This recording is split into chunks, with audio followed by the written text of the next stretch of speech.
Hasta ahora los que sabíamos del Astra era que apuntaba, ¿no?, la responsable de los fiscales de Madrid, que apuntaba directamente al fiscal general del Estado. Lo que se ha colado y se ha desvelado en este juicio es que ella sentía animadversión por Álvaro García Ortiz. Sí, efectivamente, ya lo habíamos visto en fase de instrucción y ya lo hemos contado aquí, Silvia. Lo que ha dejado claro el juicio, o lo que ha evidenciado, es las profundas diferencias profesionales y sobre todo personales en la Fiscalía de Madrid, ¿no? O sea, semana marcada, por tanto, como les decíamos, por las negociaciones entre Partido Popular y Vox en Andalucía y el posible calambrazo que eso puede tener, la repercusión que puede tener en otros procesos electorales ya en ciernes, en otras comunidades gobernadas por el Partido Popular. Eso por un lado. Y por otro lado, semana marcada porque entramos en la recta final, en la semana decisiva en el juicio contra el fiscal general del Estado. Mañana se van a retomar las sesiones y quedan por escuchar testimonios que pueden ser clave llegados al ecuador de este proceso. Sandra. Sí, como por ejemplo, mañana declara el periodista de la cadena SER que dijo que tenía la información antes que el fiscal general del Estado, aunque según el juez instructor habría sido Álvaro García Ortiz quien se lo habría filtrado a este periodista. El miércoles será el turno de los agentes de la UCO que elaboraron el informe sobre el borrado del móvil de Álvaro García Ortiz, un borrado que se habría producido el mismo día que se abrió la causa contra él, aunque según la Abogacía del Estado dicen que eso no se puede determinar. Y ese mismo día, en principio por la tarde, es el testimonio más esperado, el del propio fiscal general del Estado. Y ya el jueves, con las conclusiones finales, el juicio va a quedar visto para sentencia. Decíamos que hemos llegado al Ecuador, que ahora mismo queda probablemente, digamos, los testimonios de mayor calado de este juicio. Sí. ¿Qué se espera del testimonio del periodista Miguel Ángel Campos, de la cadena SER, del testimonio de los agentes de la UCO y del testimonio del fiscal general del Estado? Bueno, viendo o leyendo el auto de procesamiento, efectivamente los testimonios de esta semana son definitivos. Estamos en la última semana, la batalla final para el fiscal general del Estado. Se juega, recordar, hasta 6 años de prisión, nada más y nada menos, el representante de los 2.800 fiscales del Ministerio Público en este país.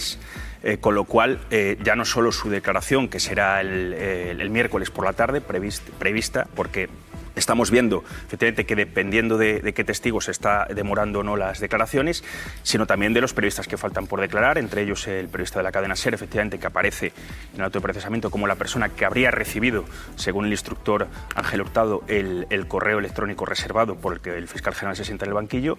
Y después, bueno, hay más declaraciones testificales, efectivamente, y la de los agentes también de la UCO, que elaboraron, entre otras cosas, el famoso informe de entrada y registro a su despacho, que es uno de los asuntos que en las cuestiones previas se ha definido como, o por parte, en este caso, de la defensa de García Ortiz, como un elemento por el cual se podrían haber vulnerado sus derechos. Es un elemento relevante que se verá en sentencia, ya lo dijo el tribunal, pero se va a ver también, ya te digo, a través de los peritos de la UCO en el juicio, qué tipo de análisis hicieron sobre esos correos incautados y sobre esa entrada y registro en su despacho. De momento, lo que han dicho los periodistas hasta ahora va a ratificar la declaración de Campos que escucharemos mañana, y es que ellos tenían el correo antes de que lo tuviese en sus manos el fiscal general del Estado, ¿no, Mateo? Efectivamente. Si hacemos una suerte de pronóstico deportivo, lo que hemos visto es que de los 20 testigos que han pasado la primera semana, aproximadamente hay 17 en diferentes, digamos, en diferente manera, digamos, que son testigos que no han ofrecido ninguna prueba de cargo contra el fiscal general, y 3, estaríamos hablando del querellante Alberto González Amador, Miguel Ángel Rodríguez, jefe de gabinete de Isabel Díaz Ayuso, y la fiscal superior de Madrid, Almudena Lastras, que sí que habrían apuntado directamente al fiscal general. Eso es lo que tenemos hasta la fecha. Ninguno de los 3, evidentemente, con ninguna prueba directa, o sea, con ningún elemento, indicio directo que se convierta en prueba de cargo. Todos son indicios indirectos que veremos a ver si se consuman en prueba. Efectivamente, eso es lo que tenemos a día de hoy. Los periodistas que han declarado, efectivamente, al menos 2 o 3 han dicho claramente al tribunal que ellos bien tenían el correo electrónico minutos antes que lo recibiera el fiscal general, según hemos podido ver en la instrucción, o hasta 7 días antes, en el caso del periodista del diario.es, que decía que tenía en su poder ese correo y que no se publicó, pues porque con su fuente llegó al acuerdo de que no se hiciera. Hasta ahora los que sabíamos del Astra era que apuntaba, ¿no?, la responsable de los fiscales de Madrid, que apuntaba directamente al fiscal general del Estado. Lo que se ha colado y se ha desvelado en este juicio es que ella sentía animadversión por Álvaro García Ortiz. Sí, efectivamente, ya lo habíamos visto en fase de instrucción y ya lo hemos contado aquí, Silvia. Lo que ha dejado claro el juicio o lo que ha evidenciado es las profundas diferencias profesionales y sobre todo personales en la Fiscalía de Madrid, ¿no? O sea, hemos escuchado declaraciones como la de Almudena Lastra, fiscal superior de Madrid, que no tiene ninguna relación con la fiscal jefe provincial. Estamos hablando de las dos cabezas visibles de la Fiscalía de Madrid que desde que sucedieron estos hechos han hablado en 2 ocasiones y por teléfono fijo. O sea, eso ya os da una sensación de las, las diferencias que hay entre dos personas que, como digo, dirigen el Ministerio Público en Madrid. Efectivamente, sobre Almudena Lastra se ha vertido la idea, efectivamente, que hay una animadversión personal hacia el fiscal general, que podría tener que ver con alguna serie de nombramientos dentro de la cúpula del Ministerio Público. Y después, bueno, la fiscal jefe provincial de Madrid, que llegó a estar imputada, Pilar Rodríguez, también ha dejado entrever o ha dejado claro al tribunal este hecho, ¿no? Que la declaración de Lastra, en la que recordar apuntaba que ella, cuando habló con el fiscal general la mañana del 14 de marzo, le dijo: Álvaro, ¿has sido tú el que has filtrado los correos? Ella, al reiterar esta declaración, que lo hizo en el juicio 2 o 3 veces, lo que está poniendo encima de la mesa es que ella pensaba, efectivamente, que había sido Álvaro García Ortiz el autor de la revelación, ¿no? Entonces, eso es verdad que se ha dicho en el juicio, pero en contra también han declarado Pilar Rodríguez, la fiscal jefe provincial de Madrid, y otros 2 fiscales más, diciendo que lo único que estaba haciendo el fiscal general en ese momento era recopilar información sobre la negociación que había en marcha entre el abogado de González Amador y la Fiscalía, para elaborar la famosa nota de prensa que, como bien sabéis, no forma parte del objeto del juicio. Pablo. No, yo creo que lo que no ha habido en el juicio son grandes sorpresas, salvo que si me voy a suicidar o me voy a ir de España, pero sí que quitamos esa frase, en fin, sorprendente dentro del juicio. Yo lo que creo es que no lo ha habido, que es lo que tenemos hasta ahora, y por eso yo creo que todo es hacer demasiadas conjeturas de cómo está yendo el juicio es un poco complicado. ¿Por qué? Porque hasta ahora lo que tenemos es que esta instrucción se ha validado para llevarla, se ha considerado suficiente por el tribunal, por la sala del Tribunal Supremo para llegar a juicio. Es verdad que con un voto discrepante, potente y de fondo, pero bueno, lo que tenemos es eso. Y ahora yo creo que vamos a esperar a esta semana esas declaraciones. A mí lo más delicado creo que va a ser cómo explica la UCO, cómo se explica ese registro de 10 horas de los despachos de nada menos que del fiscal general del Estado y de la fiscal superior de Madrid, que creo que realmente que para un delito de revelación de secretos sea quizá exagerado. Pero bueno, es cierto que eso incluso también está validado por la sala, y por eso ha llegado a instrucción y vamos a ver cómo funcionan ahora, a partir de ahora, las cosas. Bueno, a solo un día, 2 días de la declaración del fiscal general del Estado, el Gobierno sigue manteniendo su apoyo a García Ortiz. Daría, él dice que es inocente, ha dicho el presidente del Gobierno.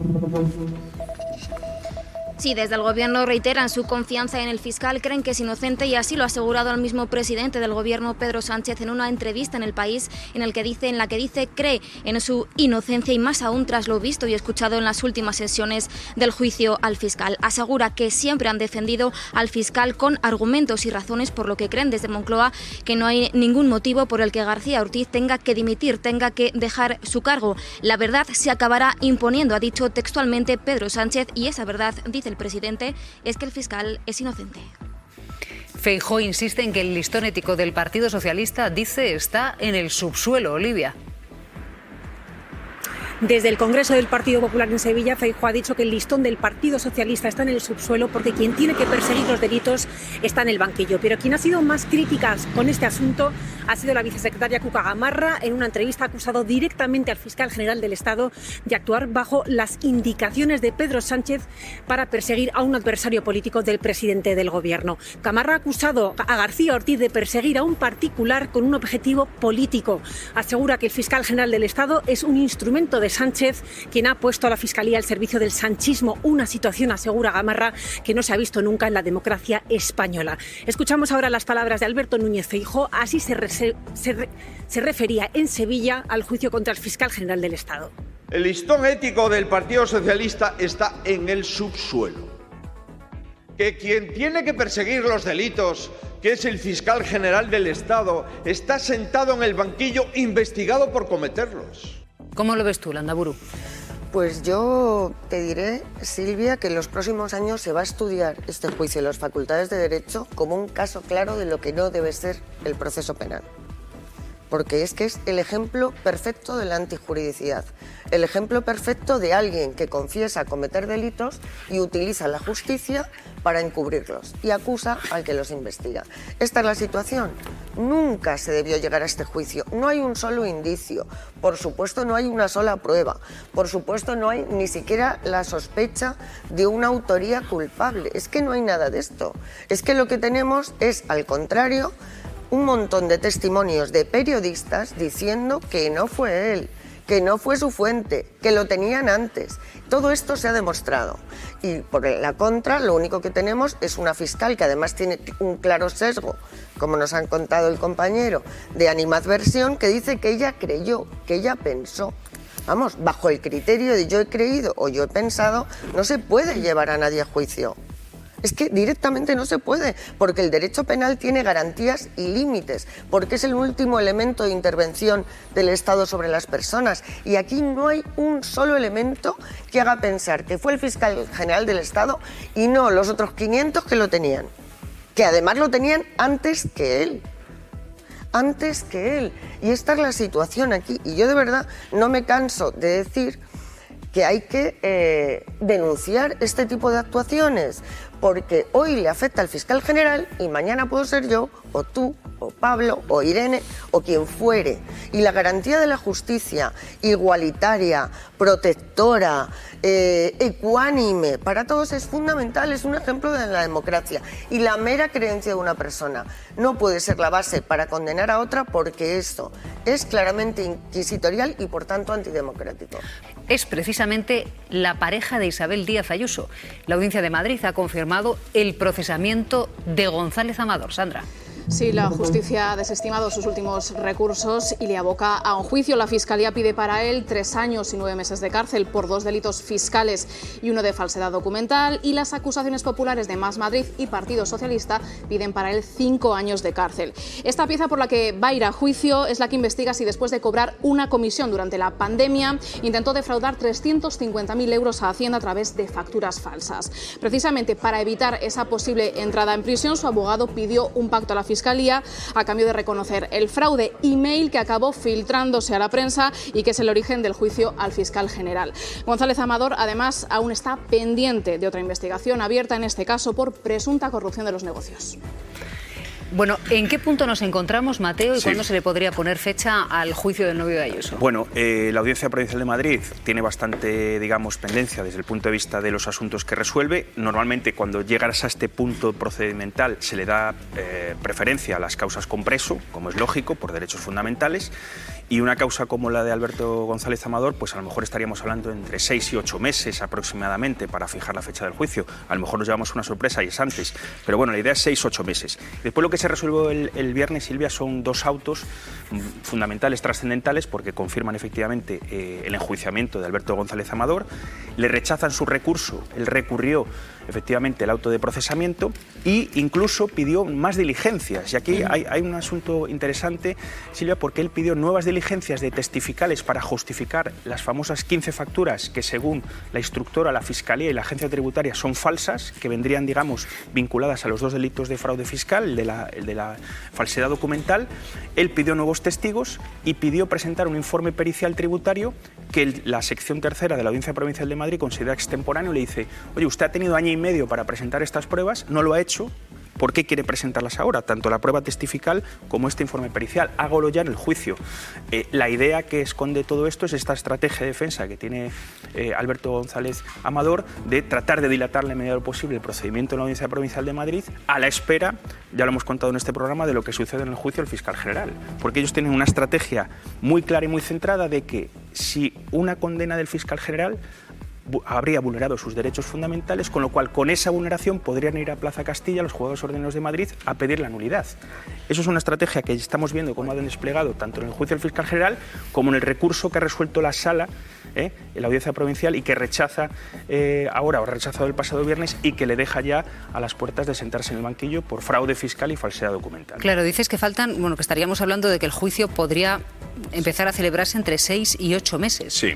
¿Eso le haría coincidir en los tribunales con el juicio de la Kitchen, por ejemplo? Por ejemplo, se van a solapar, yo creo que 2026 va a ser un año de juicios y se van a solapar varios en el tiempo, porque evidentemente tenemos ya uno en febrero, que es el del hermano del presidente del gobierno, que ya lo hemos conocido, y probablemente este de Alberto González Amador sea, pues eso, puede ser primavera, puede ser junio, incluso podría ser, ya te digo, depende de cómo esté el Tribunal Juzgador de Asuntos a principios de otoño, con lo cual sí que se van a solapar en el tiempo y tendrán una influencia sobre la situación política varios juicios.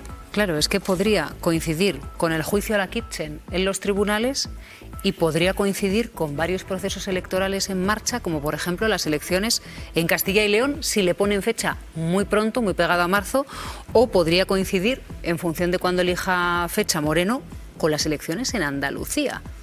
Por si esperaban que el alto voltaje se terminaba hoy. Landaburu. Bueno, yo aprecio mucho los intentos de señalar alguna fecha, pero es que desgraciadamente aquí no hay manera de saberlo. Hay cosas que van rapidísimo, no sabe uno por qué exactamente, y juicios que se eternizan. Y no hay más que verlo, la Gürtel y la Kitchen datan de mucho tiempo atrás. Es verdad que este es un juicio más sencillo, pero que tendría que haber estado ya en proceso de juicio hace tiempo, porque realmente tenemos la confesión de una de las partes. Mi vaticinio es que va a llegar a un acuerdo, porque no se puede permitir entrar en prisión. Bueno, cualquiera lo intentaríamos, esto es inapelable. ¿Y por qué no tiene defensa posible ya? Una vez que has admitido la situación es muy complicado. Y si se le han vulnerado sus derechos fundamentales, cosa que yo en absoluto creo, eso se está dilucidando en otro juicio. Pase lo que pase con el fiscal general, pase lo que pase, su escenario es doble, por cierto, que no lo hemos mencionado aquí, porque hay otra pieza separada por soborno o cohecho, por corrupción en los negocios, cohecho privado. Es decir, que es que tiene un escenario complicado. Él en el juicio, perdona Silvia, en el juicio del fiscal general se dio por condenado en la causa de fraude fiscal. Cuando tú dices, claro, va a llegar a un acuerdo, pues él de momento en el juicio dice, soy víctima de un atropello por parte del Estado y de la agencia tributaria y me doy por condenado en el juicio del fraude fiscal. Pero lo que dijo el abogado en su nombre es, ciertamente se han cometido 2 delitos fiscales. Lo que pasa es que siendo cierto... Un segundito, ahora te doy paso, Pablo. Para llegar a un acuerdo con Fiscalía, el novio de Ayuso debe declararse culpable.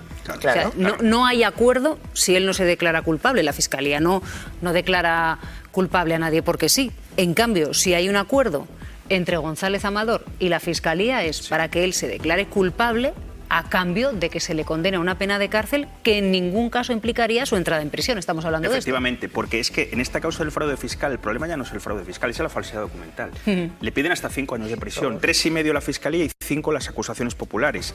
Y en la falsedad documental son las famosas 15 facturas que para la agencia tributaria son falsas porque, digamos, atienden a pagos de servicios que no se hicieron, y lo puede demostrar la agencia tributaria y la Fiscalía, y yo creo que es ahí donde va a tener dificultades para llegar a un acuerdo, porque ya te digo que son hechos muy tasados lo de las facturas, porque el fraude fiscal efectivamente se llega a muchos acuerdos antes del juicio, se paga una multa, se condena a menos de 2 años. El problema y ya está. es que si llega a un acuerdo aquí, aunque llegue a un acuerdo de menos de 2 años, como tiene lo otro pendiente, que es grave también, si ya le condenaran por el segundo delito, aunque fuera menos de 2 años, ya entraría en prisión. Claro, es que aquí hay 2 procesos. Uno por fraude fiscal y falsedad documental, que entiendo que podría llegar a un acuerdo en uno de los delitos, pero no en el otro, porque aquí lo gordo es la falsedad documental. Quiero decir, lo que dificulta el acuerdo es la falsedad documental.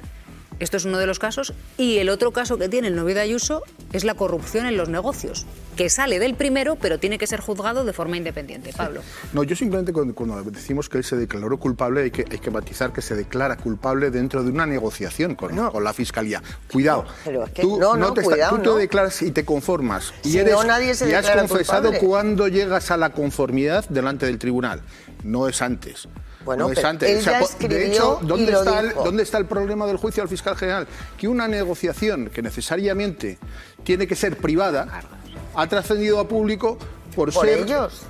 Porque ellos decidieron por lo hacerlo que, público. Sí, pero que mintiendo además. Pero la publicidad sobre ese hecho la da Amador cuando le da autorización al jefe de gabinete de la presidenta para que actúe en su nombre y lo cuente. Y sale un periódico que se come la mentira, por cierto. La condición de confeso solo se adquiere delante del tribunal. Y no estábamos en esa fase. La condición de confeso, fíjate, se puede adquirir, por ejemplo, ante la policía. Sí, a ti la policía te evidentemente, detiene y tú dices, pero pues estamos sí, hablando, señor, yo he robado a Silvia estamos la hablando taza. de un procedimiento judicial, porque tú sabes exactamente solamente en negociaciones de sentencia esta firme ya se hay produce la documentos condena, de todo tipo pero que tú tú te puedes intercambias, declarar como lógico. confeso en la instancia. Un momentito, porque si no luego gravedad. en casa no nos entienden. Vamos a ver. Él, hasta el último momento, González Amador, el novio de Ayuso, no tiene por qué declararse culpable. Claro que puede ir a no. juicio por fraude fiscal y falsedad documental y decir, Y oiga, pelearlo. yo me arriesgo y, oiga, igual salgo inocente si no he hecho nada, o si salgo culpable, pues va a la cárcel. Sí, sí, O sea, lo que evita un pacto es que él se declara culpable, paga lo que tiene que pagar por un lado y por otro lado acepta una pena de prisión que en ningún caso le obligaría a entrar en prisión. Efectivamente. Pero el pelearlo puede pelearlo hasta el final, por supuesto. Perfectamente. Yo creo que va más en la estrategia de pelearlo, visto los precedentes que tenemos de este caso, que llegar ahora a un acuerdo que sería algo, bueno, podría hacerlo, pero sería algo muy sorprendente después de cómo ha derivado todo, ¿no? Si no llega a un acuerdo es porque tiene otro juicio y sabe que ese acuerdo puede no librarle de la cárcel. Pues a mí me parecería lo lógico. O sea, él dice, soy inocente. Sí, claro, pues si él lo cree, tiene todo su derecho. Lo lógico es que pelee por su inocencia en los tribunales. Sí, es decir, que no haga un acuerdo con la Fiscalía que ratifique ante el juez, sino que diga, oiga, yo, González Amador, soy inocente. Voy con todo al proceso a demostrar mi inocencia. Es lo lógico. A mí me da la sensación, después de ver su declaración el otro día, que va a intentar anular toda la acusación de falsedad por la que iba a hacer un pacto, porque él lo que dijo es, vamos a ver, si yo tengo un pacto cerrado con el que me quito de en medio este asunto, con el que acepto, si mal no recuerdo, 4 meses era por delito, dijo el fiscal. Tengo un pacto a punto de firmarlo y no solo no firmó ese pacto, sino que me crea un problema mucho más gordo por el hecho de que el fiscal general del Estado, que es su acusación, porque él es la acusación en ese caso, ha filtrado mi declaración y ha vulnerado mis derechos. Yo creo que ahí habéis hablado de la animadversión de Lastra, pero a mí me parece un testimonio muy relevante también el del fiscal del caso, el que estaba negociando ese acuerdo, en el que dicen, a mí me sacan deprisa y corriendo del fútbol para darle el documento a la porque fiscal había un provincial y bulo después en al un fiscal periódico general. de gran Claro, tirada, no, espera, mintiendo. Yo te he escuchado, déjame terminar. Sí, no he hablado ni una palabra en media hora.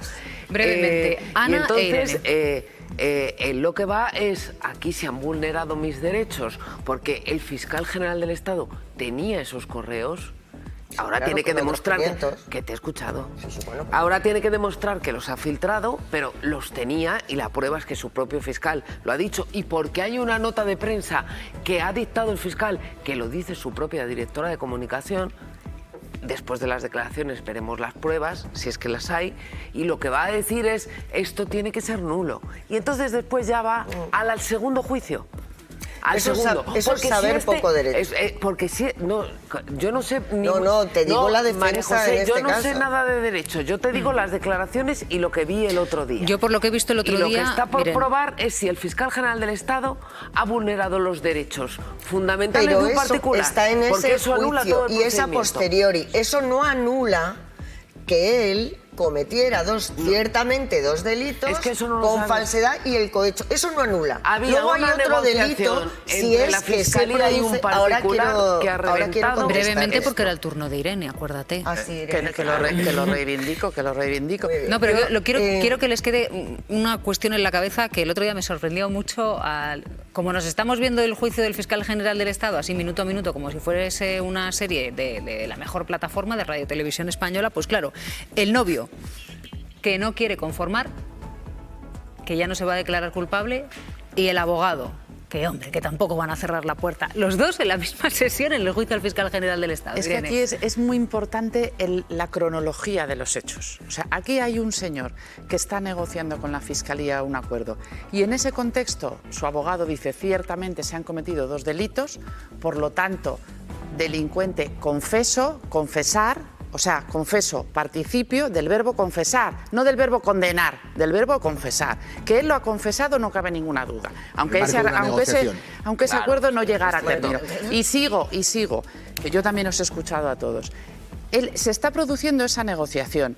Después hay un montón de periodistas de Madrid, por lo que hemos visto, que se enteran de esa negociación. Y ante la situación de que eso se va a desvelar de una forma que en la Comunidad de Madrid y en el gabinete de la presidenta presumiblemente se dan cuenta de que no les es favorable, como ha hecho Miguel Ángel Rodríguez en otras ocasiones, sin ir más lejos, cuando se cargaron a Pablo Casado, por ejemplo, es de manera preventiva lanzar una noticia falsa que desvía la información del meollo de lo que está ocurriendo, que es que está negociando en la pareja de Ayuso con la Fiscalía. Por lo tanto, la posibilidad a estas alturas de que él llegue a un acuerdo, a mí me parece imposible, porque esa posibilidad la cegó Miguel Ángel Rodríguez el día en que él asumió eso como una cuestión política, y a partir de ese momento decidieron que era una conspiración de todas las instituciones del Estado contra Ayuso, porque entonces si ahora va y se declara culpable, entonces todo ese discurso entierra la capacidad política de Ayuso. Me estaba entreteniendo en la RAE, secreto, por si les cuadra la definición, cosa que cuidadosamente se mantiene oculta. Juzguen ustedes si esto lo era o no lo era.